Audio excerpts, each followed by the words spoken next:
চলতি মাসে নিউজিল্যান্ড এ দলের পাশাপাশি দক্ষিণ আফ্রিকা ইমার্জিং ক্রিকেট দলও বাংলাদেশ সফরে আসছে। আকবর আলীর নেতৃত্বে বাংলাদেশ ইমার্জিং দল প্রস্তুত দক্ষিণ আফ্রিকার যুব শক্তির মুখোমুখি হতে। দুই দলের মধ্যে অনুষ্ঠিত হবে 3টি একদিনের ম্যাচ ও 2টি 4 দিনের টেস্ট ধর্মী লড়াই। বলা চলে সামনে এ দল ও ইমার্জিং টিমের ভীষণ ব্যস্ত সূচি। তার চেয়ে বড় কথা, দু দলের দিকে হয়তো নির্বাচকদের নজর থাকবে, কেননা এরাই তো বাংলাদেশ ক্রিকেটের ভবিষ্যৎ। বিসিবির পক্ষ থেকে জানানো হয়েছে, সফরকারী প্রোটিয়ারা 7 মে ঢাকা পৌঁছে রাজশাহীর উদ্দেশ্যে যাত্রা করবে। পরের 2 দিন অর্থাৎ 8 ও 9 মে নির্ধারিত থাকবে বিশ্রাম হিসেবে।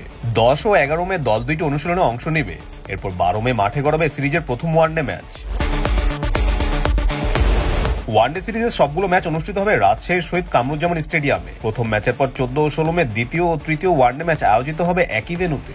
ওয়ানডে সিরিজ শেষে চট্টগ্রামে হবে প্রথম 4 দিনের ম্যাচ। দ্বিতীয় সফরের শেষ ম্যাচটি অনুষ্ঠিত হবে ঢাকায়।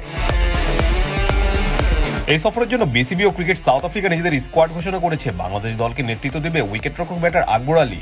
অন্যদিকে দক্ষিণ আফ্রিকার নেতৃত্বে থাকবে জর্জ মার্থিনিয়াস। বাংলাদেশের ইমার্জিং স্কোয়াডেও রাখা হয়েছে বেশ কিছু ডিপিএল পারফর্মারদের। চলুন এক নজরে দেখে নেওয়া যাক বাংলাদেশের ইমার্জিং স্কোয়াড। আকবর আলী ছাড়াও দলে রয়েছে মোহাম্মদ মাহফুজুল ইসলাম, জিশান আলম, রায়হান রাফসান রহমান, আরিফুল ইসলাম, আহরাব আমিন এবং প্রীতম কুমার। অলরাউন্ডার হিসেবে আছেন মাহফুজুর রহমান রাব্বি। এছাড়া লোয়ার অর্ডারে আছেন তোফায়েল আহমেদ, ওয়াসি সিদ্দিকী ও রাকিবুল হাসানরা। এবং বোলিং ইউনিটের নেতৃত্বে থাকবেন শেখ পারভেজ জীবন, মারুফ মৃধা, রিপন মন্ডল ও আসাদুজ্জামান। দল ঘোষণার পর থেকে ক্রিকেট প্রেমীদের মধ্যে এই সিরিজ ঘিরে উত্তেজনা ও কৌতূহল বাড়ছে। বিশেষ করে দেশের তরুণ ক্রিকেটারদের পারফরমেন্স দেখার সুযোগ মিলবে এই সিরিজে। মাঠে দেখা যাবে ভবিষ্যতের জাতীয় দলের সম্ভাব্য তারকাদের।